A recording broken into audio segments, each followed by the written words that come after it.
सो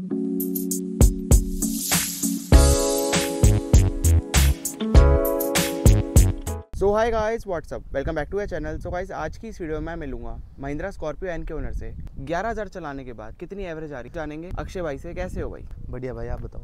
बहुत बढ़िया भाई। भाई स्कॉर्पियो एन ही क्यों? भाई यही सबसे अच्छी लगती है इस प्राइस रेंज के हिसाब से। अगर देखे, सफारी आती है, एक्सयूवी आती है, बस यही थी। हैरियर भी कुछ सेम ही होगी, सफारी हैरियर सेम होगी। एक तो ये ऊंची हो गई, फॉर्च्यूनर के साइज़ की हो गई, फिर इसमें फीचर्स भी अच्छे थे, और मेनली तो परफॉर्मेंस तो अच्छी खासी है इसकी, फॉर्च्यूनर की टक्कर की है। फिर प्राइसिंग भी मेन बात वो होगी कि 21-22 लाख रुपए में और तो क्या ही आता है। भाई कौन सा मॉडल है? भाई ये Z8 सिलेक्ट डीजल ऑटोमेटिक। कितने की ली भाई ये उस टाइम पे पड़ी थी मेरे को 21,75,000 रुपए की, सितंबर में 2024 सितंबर। भाई वेटिंग पीरियड कितना मिला आपको? भाई 1 घंटे का। इतनी जल्दी कैसे मिल गई आपको? भाई कॉल वॉल करे, मिल गई दिन के दिन ही। जिस टाइम पे सोची थी उसी टाइम पे जाके लेके आ गए। महिंद्रा के साथ आपका डिलीवरी एक्सपीरियंस कैसा है? अच्छा था, मतलब ऐसा कुछ नहीं था कि सुबह गए थे, पापा ही गए थे तो उन्होंने रात तक दे दी थी गाड़ी, कि मतलब इतना तो टाइम लगता ही है कि उसी टाइम पे बुकिंग करी। तो वही था, थोड़ा ट्रांजैक्शन में टाइम लगा था, बाकी और किसी चीज़ में टाइम नहीं लगा था।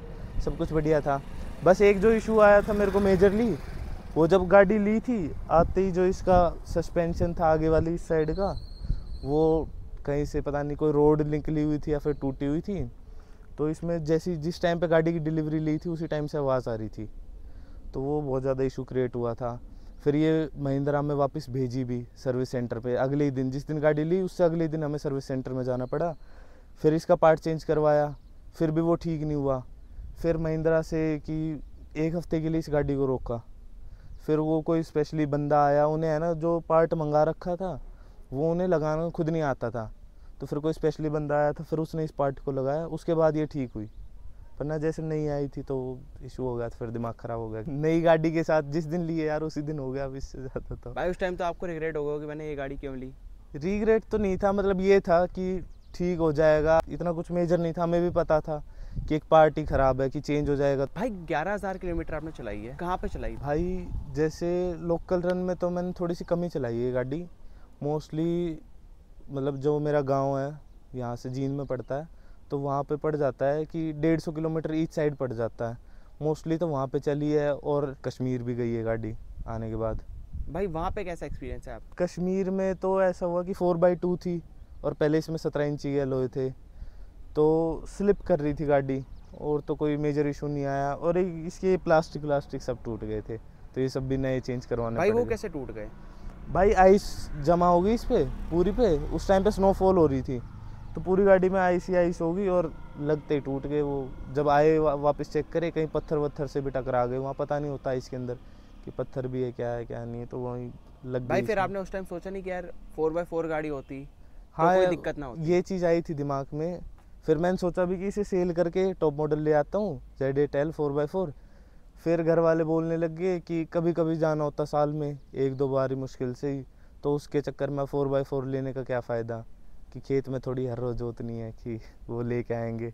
मोस्टली सिटी में ही चलनी है, तो 4x2 ही अच्छी है। भाई हेडलाइट्स का थ्रो कैसा है? भाई ना तो ये काम के, ना बस एक ये ऊपर वाली थोड़ी सी ब्राइटनेस दिखा देती है, ना ये काम के। अब इसमें फॉग लैंप, यहाँ पे वही आजकल जो जुगाड़ चल रही है, तो यहाँ पे फॉग लैंप लगवाओ कटवा के, पर ना ग्रिल चेंज करवानी पड़ेगी, पर ना लाइटों का थ्रो नहीं है इसका अच्छा।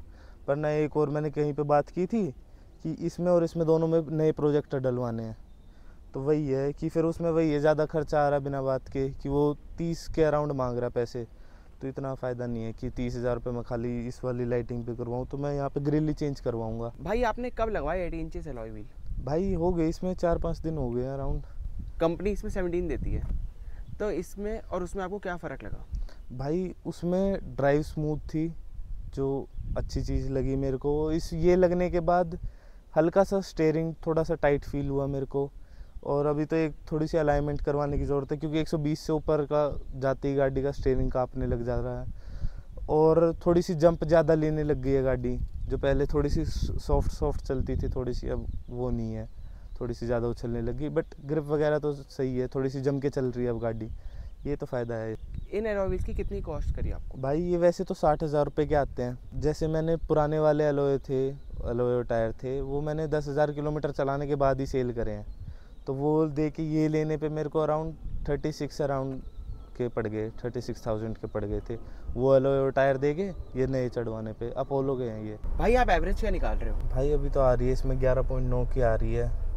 अभी मैं जैसे गांव लेके गया था तो जब तक ये 15 की दे रही थी, अब ये 11.9 की आ गई। मतलब सिटी के अंदर रहती है 10-11 के अराउंड, 12 तक भी मैक्स चली जाती है। और हाईवे में भाई?